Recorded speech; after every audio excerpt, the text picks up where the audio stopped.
Uh,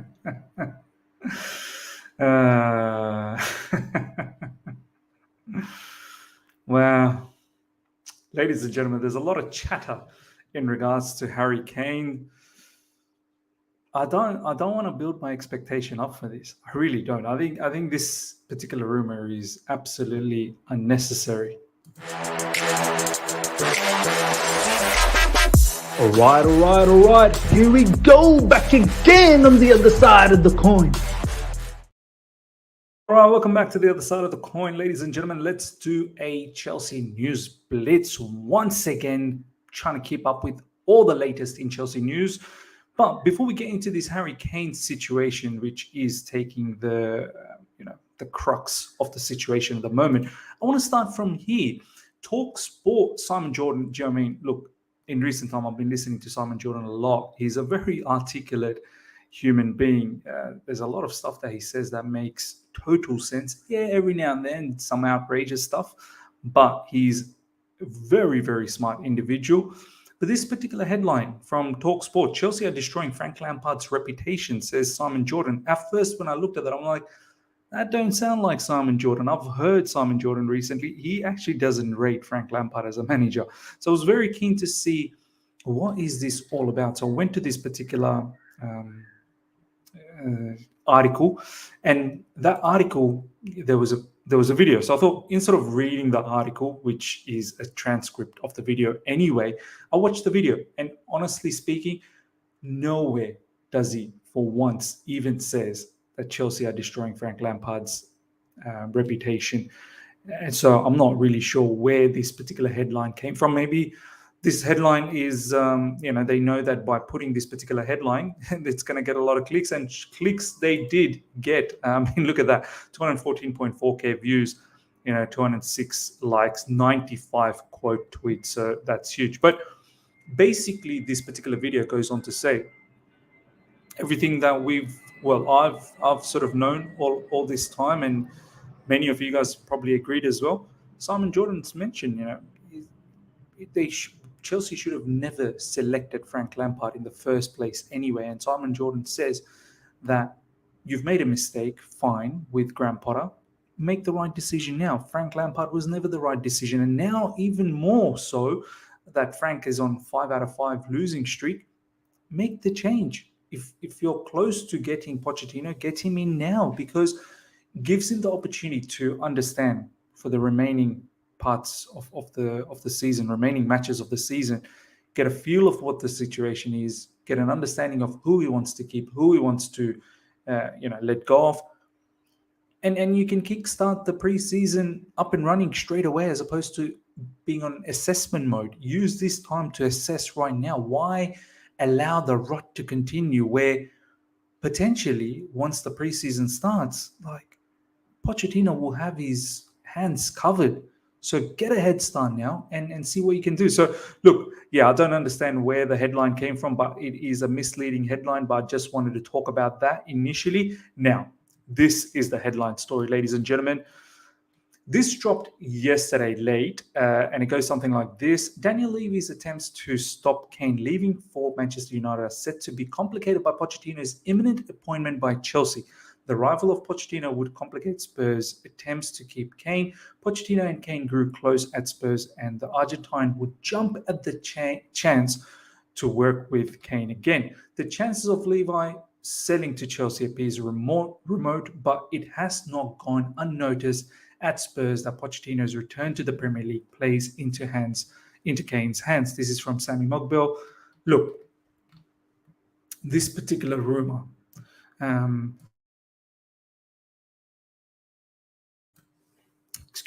this particular rumor, ladies and gentlemen, I mean, it was always going to happen, right? Harry Kane, Pochettino, they had a fantastic time at Spurs. If you think about Pochettino Spurs, that era, straight away Harry Kane comes to your mind right away. So it's not a surprise that the journalists, the news publications out there are trying to link the two together. But I'll tell you right away, look, I don't want to have my hopes up. I can't see this happening. I really cannot. I can't see how Daniel Levy does a deal with us. If you remember, Luka Modric, we tried to do a deal with Luka Modric way back then when he was a Spurs player before he went to Real Madrid. We wanted him at Chelsea Football Club and we didn't get him. There's no way we're going to get Harry Kane, and I highly doubt Harry Kane would join Chelsea Football Club. I mean, the backlash, he would care. Socially, the backlash is going to be unbearable. He's Spurs through and through. If anything, go to Man United. Go to a different place altogether, not in London. Absolutely cannot be in London. And the amount of money, I mean, he's got, I think, 2 more seasons left until he's a free agent. Apparently, he might just run it down. The amount of money it's going to cost, I don't think we're going to be able to fork out that much considering the FFP situation. Not that we don't have the money. The FFP situation is that we're in a big loss. We're going to incur another loss in this financial year as well. Yes, Pochettino is coming in. Yes, he's ex-Spurs. Yes, Harry Kane had a fantastic time under Pochettino. And all of this makes sense in regards to the link. But this ain't happening in my honest opinion. We as a fan base need to forget about this. In regards to whether I want him, of course I want him. Who wouldn't want Harry Kane? He's an unbelievable striker. More than a striker for me. More than a striker. Someone who can play make. Someone who can drop deep and potentially play as like an attacking midfielder. Do you know what I mean? Like a playmaker. And he's ruthless up front.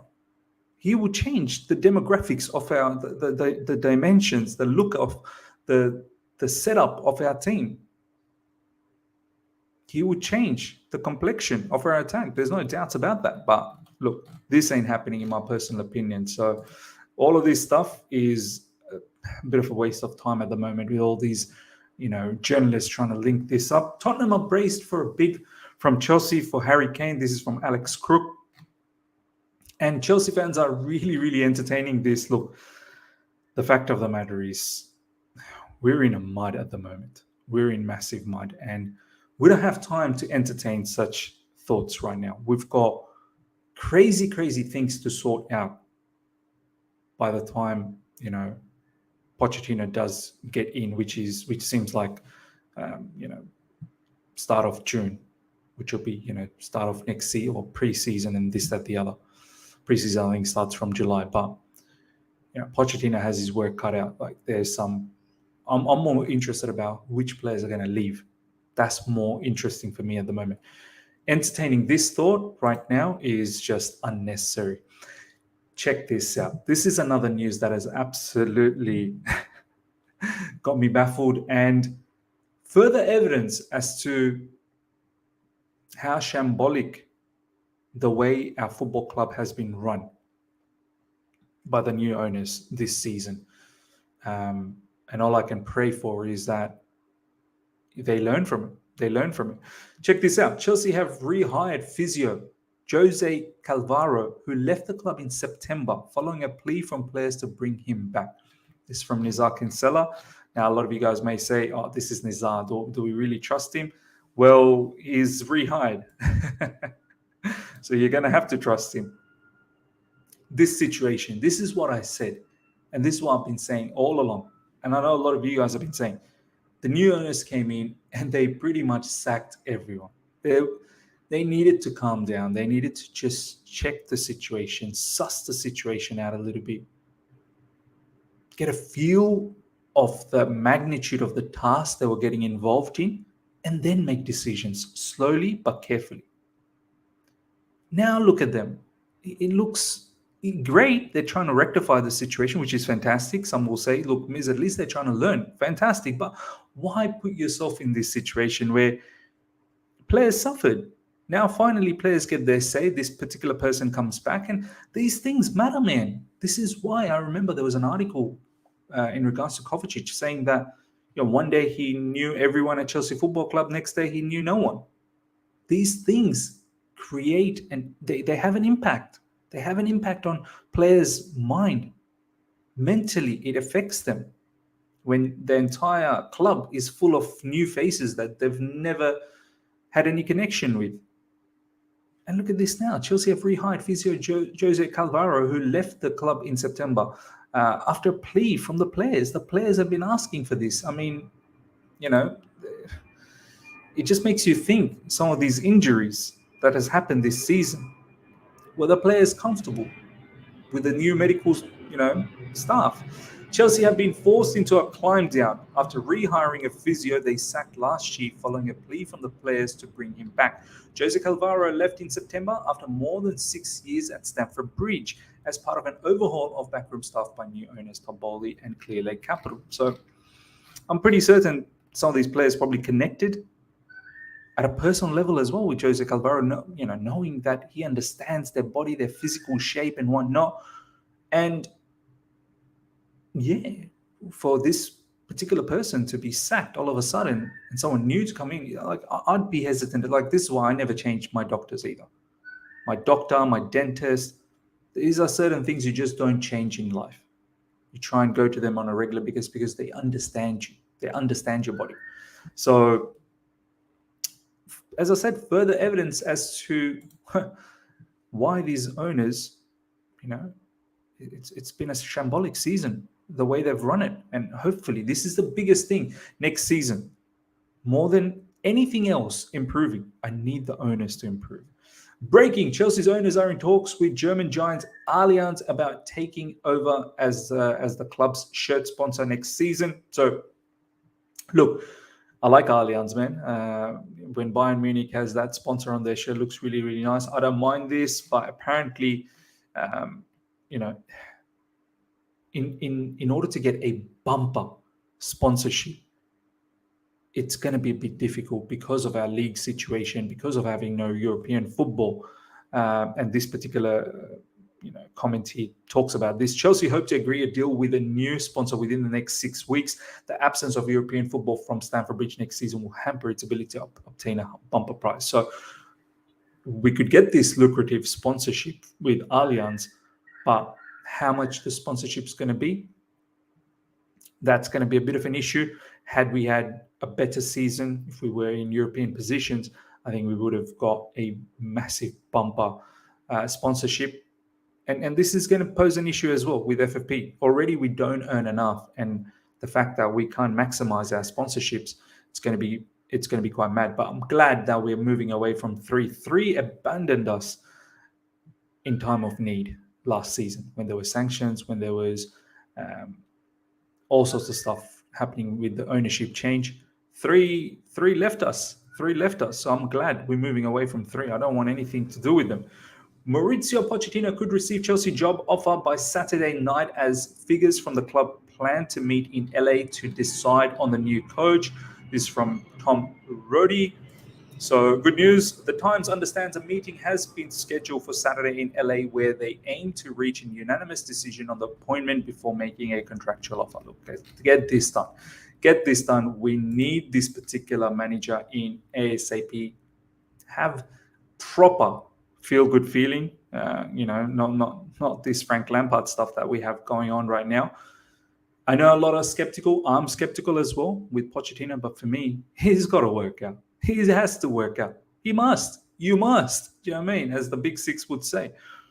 You must work out. If this particular manager don't work out, we're going to be in the bin. We are going to be absolutely in the bin. AC Milan have contacted Chelsea over Ruben Loftus-Cheek. Fantastic. Bobby Vincent from Football London. Get this done. They've been very, very interested about Ruben Loftus-Cheek ever since we played them in the Champions League group stages, the 2 matches. And Ruben Loftus-Cheek actually played very well for those 2 matches. And since then, they've been admiring Ruben from afar. Right now, if they're interested, they want to get a deal done, let's make it happen. Ruben Loftus-Cheek, for me, don't have a Chelsea future. I've seen enough. I don't want anyone to tell me, but it's just under Pochettino. Let's have another look. I'm done with having another look. I'm done. I've seen what I've had to see. Ruben Loftus-Cheek under Maurizio Sarri, that Sarri season, Hazard and Ruben, that was majestic. And I thought this brother was going to be the next big thing in terms of midfielders. Injury killed him, and since then, it's never been the same.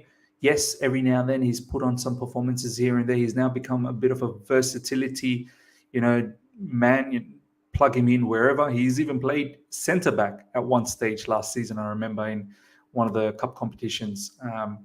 He can play wing back. He can play in midfield. He can play up front. He can play in the wings. He's a bit part player now.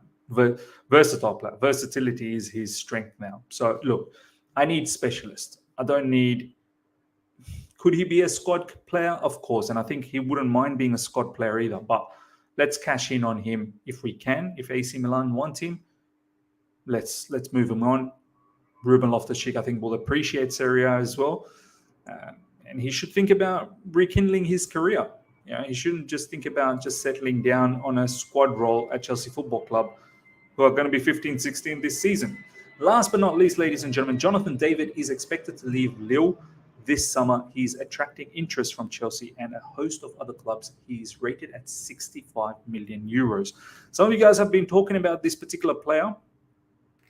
And look, he's a possibility. He's a possibility. We need a striker. Let's not get things twisted. Next season, we need a particular player that's going to bang in some goals. We don't have goals in our team. And I certainly would not continue with Kai Havertz. If anything, I'm selling Kai Havertz. So Aubameyang's going, no Kai Havertz. And I guess this is probably why we're linked with Romelu Lukaku. Do you know what I mean? He's our player. We've got 3 years left. He's on hefty wages. This is why we're trying to kickstart something with Lukaku to see if he wants to revive his Chelsea career. But I don't think that brother wants to be at Chelsea. So there is a need for a striker because we don't have someone who's going to bang in the goals up front. A lot of you guys may say Amanda Broya, David Datra Fofana. What about them? Do you really think, hand on your heart, that those guys are going to produce 20 plus goals for us? That's what we need to have a decent season. David Datra Fofana, I actually rate him. From the little that I've seen, I liked him. I'm surprised we didn't use him enough. So it makes me think maybe there's a different plan for David Datra Fofana. Maybe there's a loan move, perhaps in the Premier League, maybe, or I don't know, maybe another top European league somewhere. There's a loan move for him. Amanda Broya needs a loan. I don't know how this brother is going to recover from that ACL injury. Do you know what I mean? I don't think he just comes waltz straight back into Chelsea Football Club in the first team. So Jonathan David, 65 million euros probably seems a bit hefty, but we do need a striker. For me, as I said, ladies and gentlemen, my preference is Vitor Roque, the young Brazilian.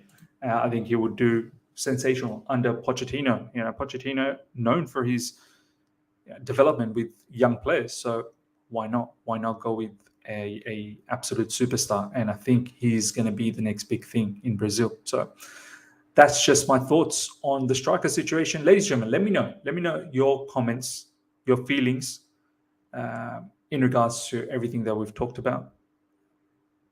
Tell me about specifically the Kane situation. I think that's the one that's taking the headline at the moment. Me personally, I don't want to get myself all excited about this. Yes, Pochettino and Kane have a fantastic history, but easy to link the two together, isn't it? Whether Kane is going to leave Spurs to join Chelsea, highly doubt it. Let me know in the comment section. I hope you guys have enjoyed this. Smash the like button. If you're here for the first time, subscribe, hit the bell notification to stay in touch with all my content. Till next time, see ya.